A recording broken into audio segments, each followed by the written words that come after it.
तो आज हम लोग यूनिट डायमेंशन फर्स्ट चैप्टर का 5th वीडियो तैयार करने जा रहे हैं। अपने प्रिय स्टूडेंट्स को बहुत बहुत धन्यवाद। इसमें हम मेरिट की चर्चा करने जा रहे हैं। ठीक है, डायमेंशनल एनालिसिस का 3 मेरिट होता है। उसमें पहला मेरिट की हम चर्चा सबसे पहले करेंगे। फर्स्ट मेरिट ये कहता है, पहले हेडिंग दीजिए,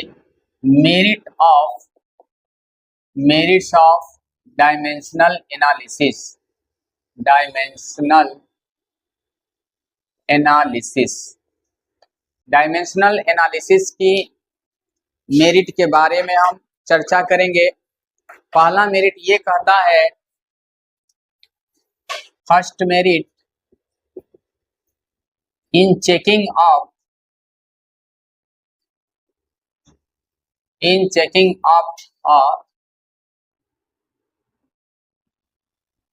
फिजिकल इक्वेशन डायमेंशनली। किसी भी फिजिकल इक्वेशन को डायमेंशन के आधार पर चेकअप करने में, किसी भी फिजिकल इक्वेशन में लेफ्ट हैंड साइड होता है, राइट हैंड साइड होता है। तो जो LHS में डायमेंशन है, जो लेफ्ट हैंड साइड में डायमेंशन है, वही यदि राइट हैंड साइड में डायमेंशन होगा तो हम कहते हैं कि दिया हुआ इक्वेशन डायमेंशनली करेक्ट है। जो LHS में डायमेंशन है वो यदि राइट हैंड साइड में डायमेंशन नहीं है तो हम कहेंगे कि दिया हुआ इक्वेशन डायमेंशनली करेक्ट नहीं है। तो इसका नियम लिख लेते हैं। If the dimension of physical quantities present at LHS of an equation is equal to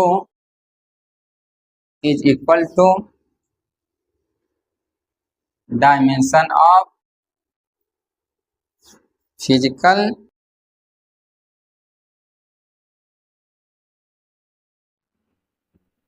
quantities present at RHS of the equation.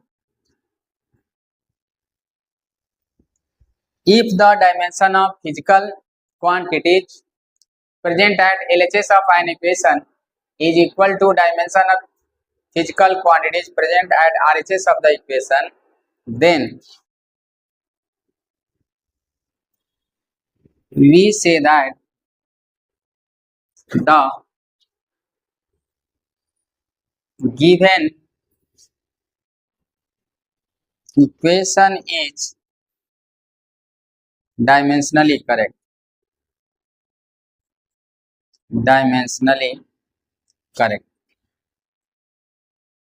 किसी भी इक्वेशन के जो LHS में डायमेंशन है वहीं यदि RHS में डायमेंशन होगा तो हम कहेंगे कि दिया हुआ इक्वेशन डायमेंशनली करेक्ट होगा।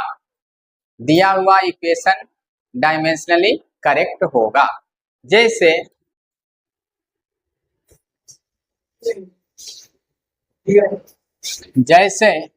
CP के माध्यम से क्लियर होगा।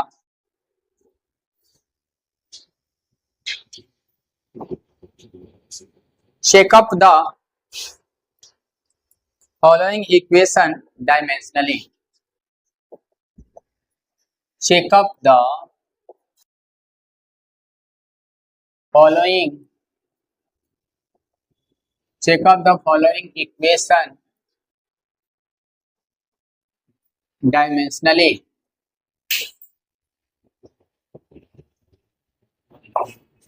फॉलोइंग इक्वेशन को रिफ्लेक्ट कर रहा है, रिफ्लेक्शन ज्यादा है, उधर रखिए ना, पीछे में रखिए।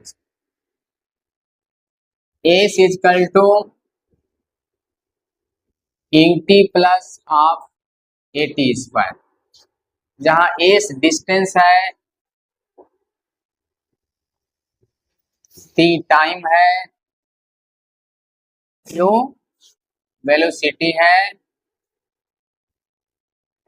ए एक्सेलरेशन है। तो इसको चेकअप करना है। यदि जो एलएचएस में डायमेंशन है, वही यदि आरएचएस में डायमेंशन है, तो हम कहेंगे कि दिया हुआ इक्वेशन डायमेंशनली करेक्ट है। जैसे S is equal to U T plus half A T square.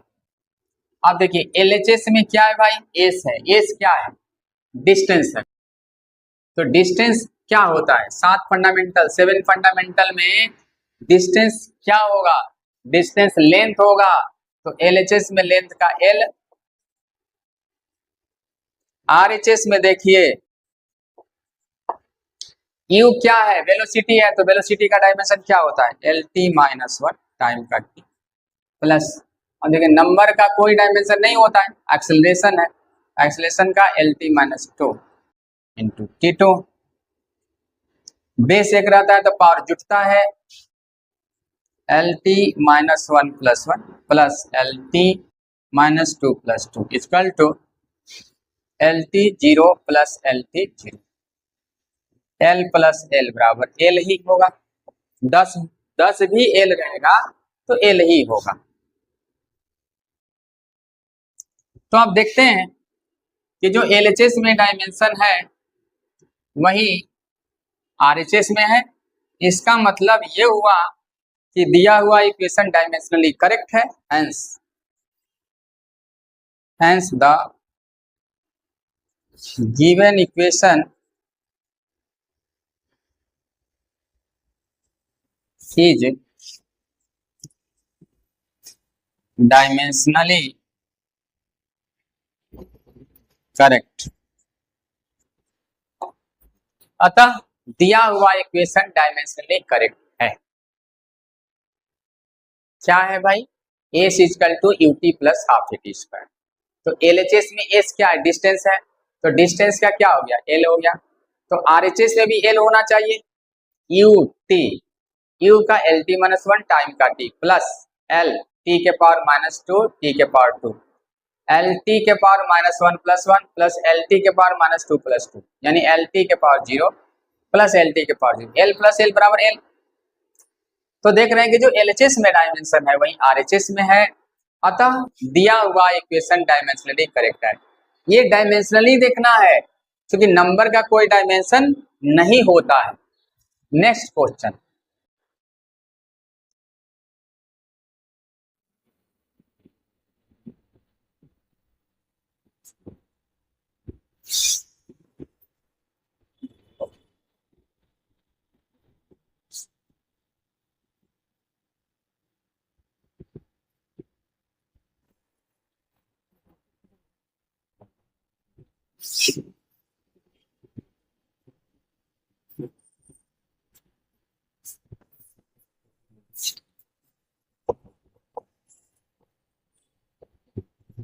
check up the following equation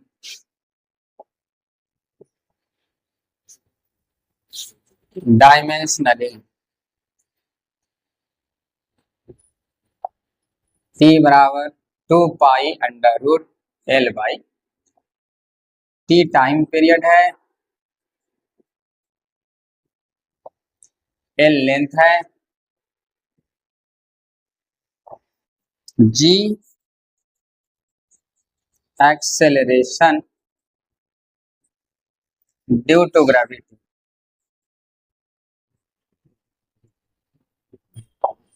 due to gravity. तो T time period, L length, G acceleration due to gravity. तो एलएचएस में टाइम पीरियड टी है, T हो गया। अब RHS में देखिए number का कोई डायमेंशन नहीं, एल का एल हो गया, जी का एल टी माइनस टू हो गया, एल के power one minus one T two T two तो टी। तो देखते हैं कि एलएचएस में भी टी है, आरएचएस में भी टी है, तो हम क्या कह सकते हैं कि दिया हुआ इक्वेशन डायमेंशनली करेक्ट है। Hence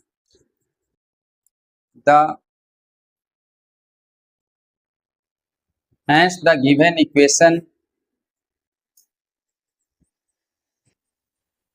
is dimensionally correct.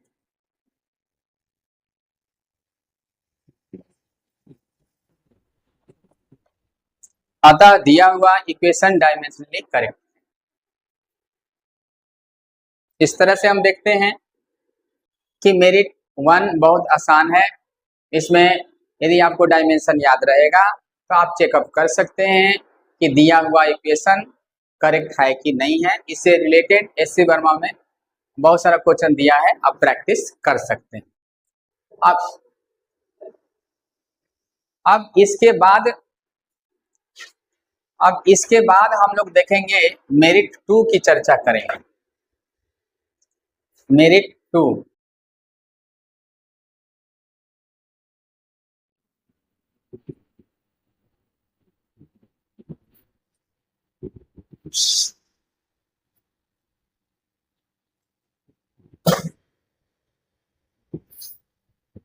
Merit to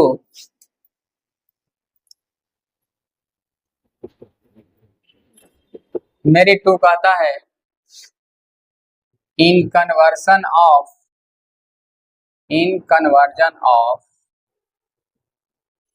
one unit to other,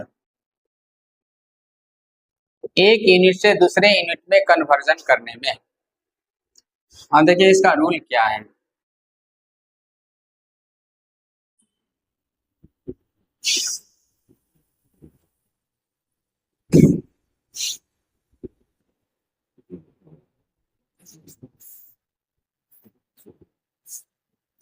rule कहता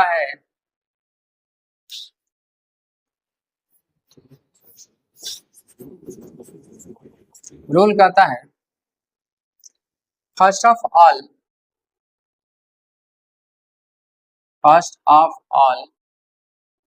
we know unit of a physical quantity। सबसे पहले हम फिजिकल क्वांटिटी का यूनिट जानते हैं बाई नोइंग यूनिट जान करके know the physical quantity, know the physical quantity, physical quantity को जानो। देन राइट डायमेंशन ऑफ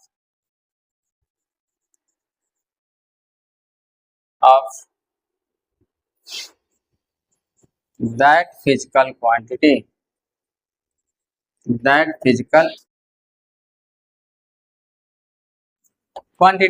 तब हम उस फिजिकल क्वांटिटी को जानते हैं। Then by applying the formula N1 U1 बराबर N2 U2 we get the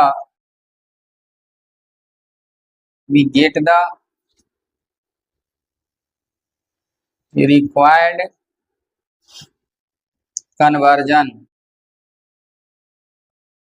N1 U1 बराबर N2 U2 फार्मूला का प्रयोग करके हम रिक्वायर्ड कन्वर्सन को प्राप्त करते हैं।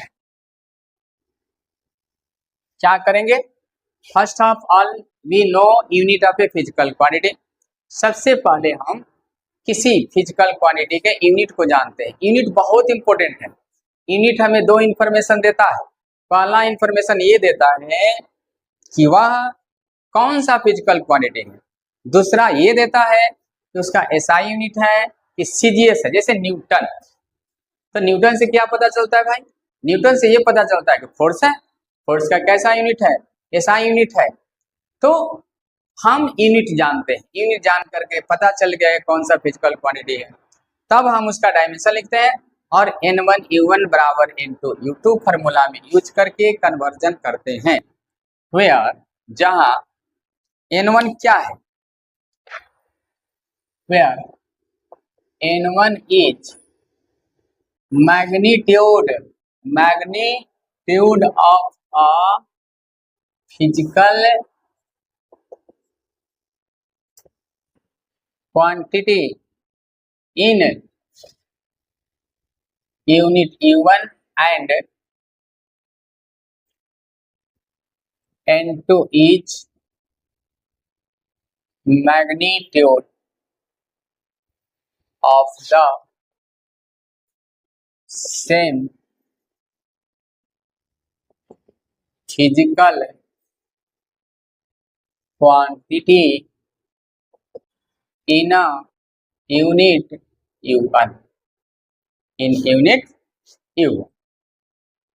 जैसे मान लीजिए कि 2 केजी चावल, हम कह रहे हैं कि 2000 ग्राम चावल, तो 2 केजी क्या हो गया? एसआई यूनिट में हो गया। और हम दुकानदार से कोई सामान लेने जा रहे हैं, बोल रहे हैं कि हमको 2 केजी दो। दूसरा व्यक्ति कह रहा है कि हमको 2000 ग्राम दो। दोनों अमाउंट सेम हुआ, दोनों का मात्रा अमाउंट मैग्नीट्यूड सेम हुआ, बोलने का तरीका अलग अलग, इसीलिए N1 U1 बराबर N2 U2। तो उसके बाद जिसको कन्वर्ट करना है वो RHS में रहेगा, यानी N2 जो दिया रहेगा वो N2 होगा। Note the quantity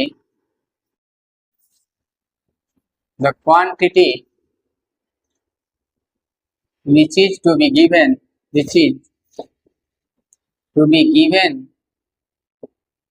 should be written as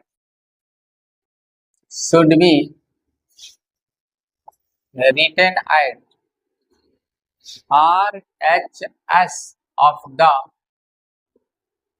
equation. वह इक्वेशन के RHS में लिखा जाएगा।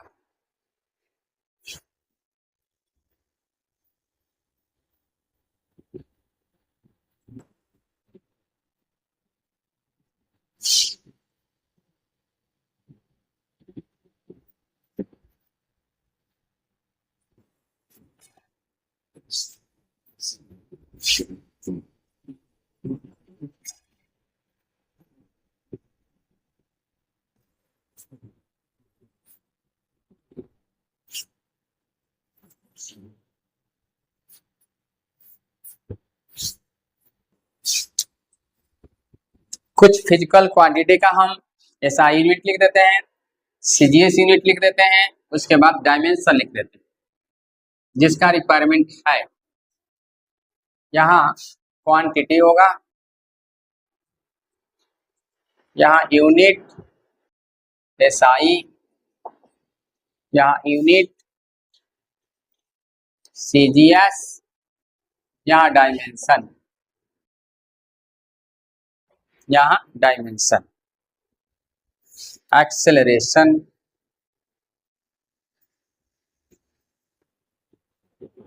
SI unit metre per second square, CGS centimetre per second square, dimension LT-2।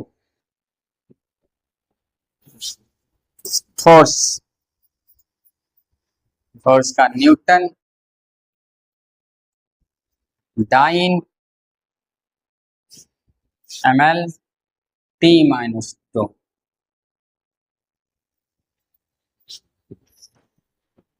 Work joule erg ml2।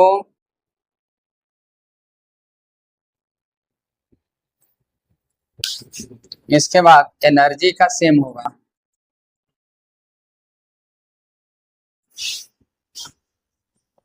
Same होगा, power watt erg per second ml2 T-3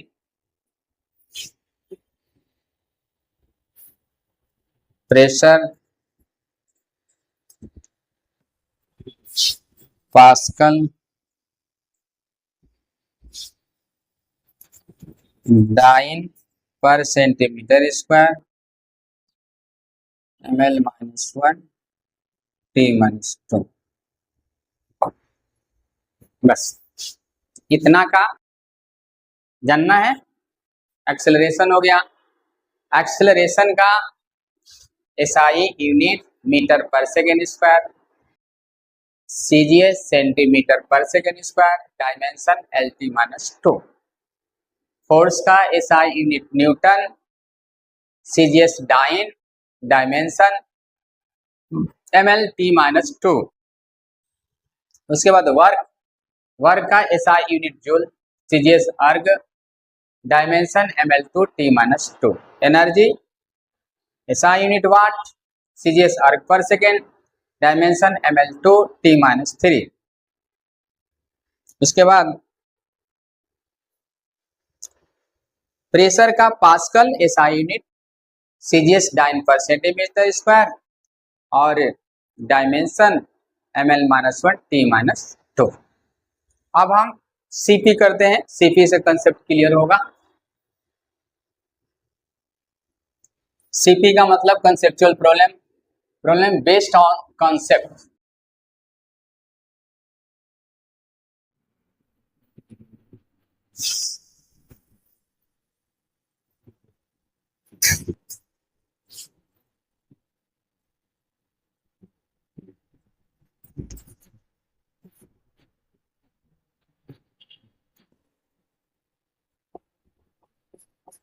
convert 1 Newton into CGS. 1 Newton को CGS में convert करें। Newton जो है force का SI unit, तो dimension ml-T-2।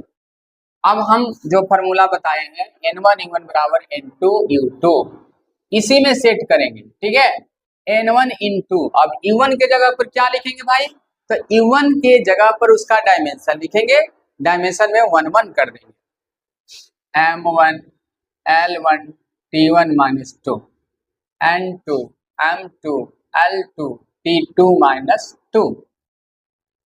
Therefore N1 is equal to N2 into, देखिए mass के नीचे मास आएगा, लेंथ के नीचे लेंथ आएगा, टाइम के नीचे टाइम आएगा, M2 by M1 L2 by L1 T2 by T1। N2 क्या जो दिया रहेगा N2 होगा, N2 क्या 1 है कि अब SI में मास का किलोग्राम होता है, सीजीएस में ग्राम होता है, तो 1 किलोग्राम में 1000 ग्राम, 1000 ग्राम। उसी तरह से SI में लेंथ का मीटर होता है, सीजीएस में सेंटीमीटर होता है, 1 मीटर में 100 सेंटीमीटर। और सेकेंड, SI में भी टाइम का सेकेंड होता है और सीजीएस में भी टाइम का सेकेंड होता है, तो 1 इंटू 1000 इंटू 100 और ये सेकेंड बाई सेकेंड हो जाएगा, कैंसिल हो जाएगा, -2। इसके बाद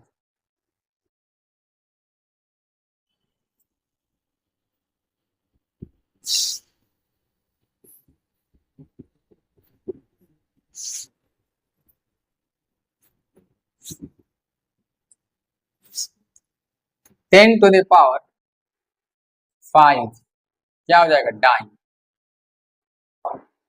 तो इस तरह से 1 न्यूटन इक्वल टू 10 के पावर 5 डाइन। तो इस तरह से हम एसआई से सीजीएस में कन्वर्ट कर लेंगे कोई भी क्वांटिटी। एक और कर लेते हैं,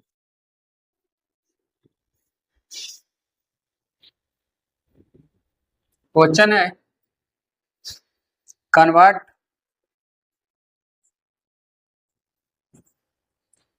1 जूल इंटू सीजीएस। तो जूल से पता चलता है कि वर्क है, और वर्क का डायमेंशन क्या होता है, ml2 t-2। फॉर्मूला में सेट करेंगे n1 m1 l12 t1-2 n2 m2 l22 t2-2। Therefore n1 बराबर n2 into m2 by m1 l2 by l1 to n2 जो दिया है 1 हो गया। मास को एसआई में किलोग्राम होता है, सीजीएस में ग्राम होता है। 1 किलोग्राम में 1000 ग्राम, 1 मीटर में 100 सेंटीमीटर, पावर 2 हो गया। Second by second cancel, 100,000 into 100 into 100 10 के पावर 7 अर्ग। तो इस तरह से 1 जूल में 10 के पावर 7 अर्ग हुआ। तो इस तरह से हम देखते हैं कि एसआई से सीजीएस में हम कन्वर्ट कर सकते हैं। फिर से एक बार कंसेप्ट को हम रिवाइज कर देते हैं। क्या करेंगे भाई, सबसे पहले हम यूनिट देखेंगे। यूनिट जान करके ये पता लगा लेंगे कौन सा फिजिकल क्वांटिटी है, क्योंकि यूनिट हमें 2 इंफॉर्मेशन देता है। पहला कि एसआई यूनिट है कि सीजीएस, दूसरा कौन सा क्वांटिटी है। क्वांटिटी पता चल गया तो जो हमारे पास फॉर्मूला है n1 u1 बराबर n2 u2, उसका प्रयोग करके एक यूनिट से दूसरे यूनिट में कन्वर्ट कर देंगे। तो इस तरह से हम लोगों ने आज देखा कि पहला मेरिट, दूसरा मेरिट। पहला मेरिट क्या है कि किसी भी फिजिकल इक्वेशन को डायमेंशनली करेक्ट है कि नहीं, कैसे हम उसको प्रूव कर सकते हैं। जो एलएचएस में डायमेंशन है वहीं यदि आरएचएस में डायमेंशन होगा तो डायमेंशनली करेक्ट होगा, और दूसरा एक यूनिट से दूसरे यूनिट में कन्वर्सन में। तो आज के लिए इतना ही, और आप लोग वीडियो को देखिए, सब्सक्राइब कीजिए, कमेंट कीजिए। यदि कोई सुधार की आवश्यकता है तो मैसेज भी कर सकते हैं। बहुत बहुत धन्यवाद। शुभ आशीष।